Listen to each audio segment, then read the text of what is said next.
everyone. So I wanted to make a short video about something that happened to me recently and I wanted to share with you guys.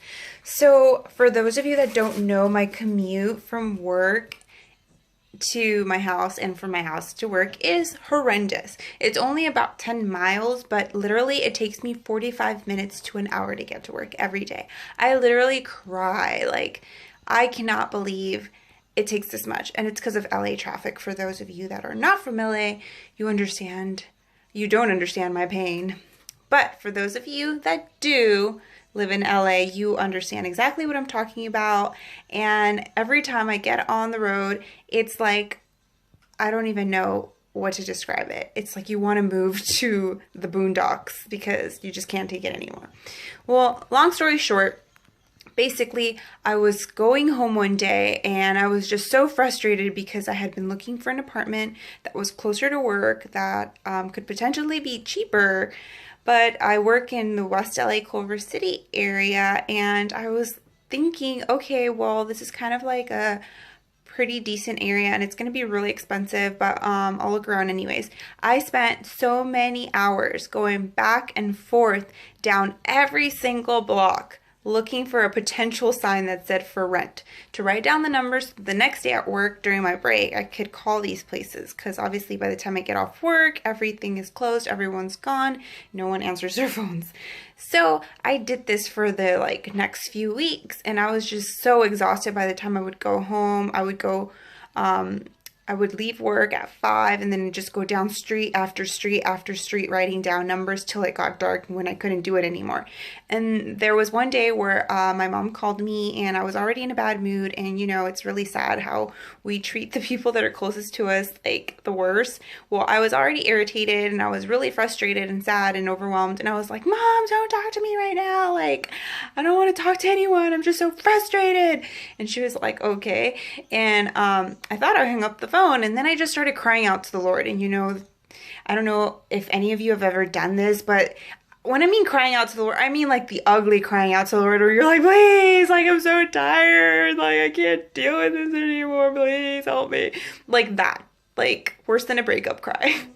So I did that, not because like I wanted attention or anything, but because I was so I was at my wit's end. I was just like, Lord, you need to take this. You need to, Jesus, take the wheel. Like, literally now. Like, I cannot deal with this anymore. And literally like a week, or actually that weekend, I went to church and I was late and there was no more parking.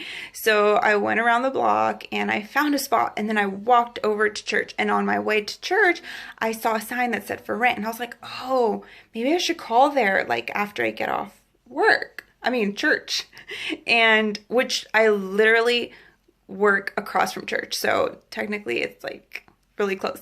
So I went to church and then came back, and then I called, and the lady came out. The manager was super nice, and she was like, oh, hi, are you Christian? Because I had my Bible in my hand, and I was like, yes. And then she was like, oh, that's awesome. Like, you're like so cool. And I was like, okay. And then she was like really friendly. It's just kind of funny how things worked out, because she was like, oh, I really want like a godly woman that's pretty to come work to live here. And I was like, what did the two have to do with anything? Like, you know, like, it's not like Christians are ugly or anything, but I was just like, okay. And so I like applied. She told me the price, and it was pretty like reasonable, I guess, in terms of like what I would be saving in gas. So I was like, okay. And the moment I walked into the place, like literally I was like, oh my gosh, I could see myself living here. I love it. Like, I want this place. Like, this is it.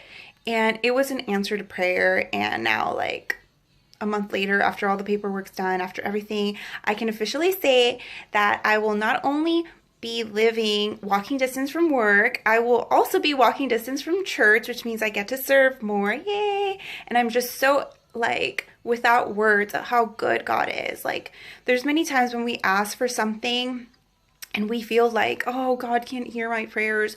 But the word says that when you call, before you call, he is already there. He answers. And people think like answers means like he's always going to say yes. That doesn't mean he's always going to say yes. Sometimes he says no. Sometimes he says not now. Sometimes he says yes, you know, and we just have to be willing to give it to him and surrender it to him, because on our own strength we can't do anything. And I feel like, for my experience, I thought like, I need to do this myself, I need to handle my business. But it's like, no, God cares about every single detail of our lives, and his word says that he has great plans for us, plans to prosper us and not to harm us, to give us hope and future. And I just want to encourage everybody out there praying about something, like, don't give up. Like, the Lord hears you. He counts every single tear you shed, even like when it's the ugly cry. Like, he's there holding your hand, but you need to trust in him, and you need to go back to the cross and say, Lord, I surrender it all to you. And when you start doing that and start trusting him and just become dependent on him, that's when you start seeing miracles happen. So I hope you guys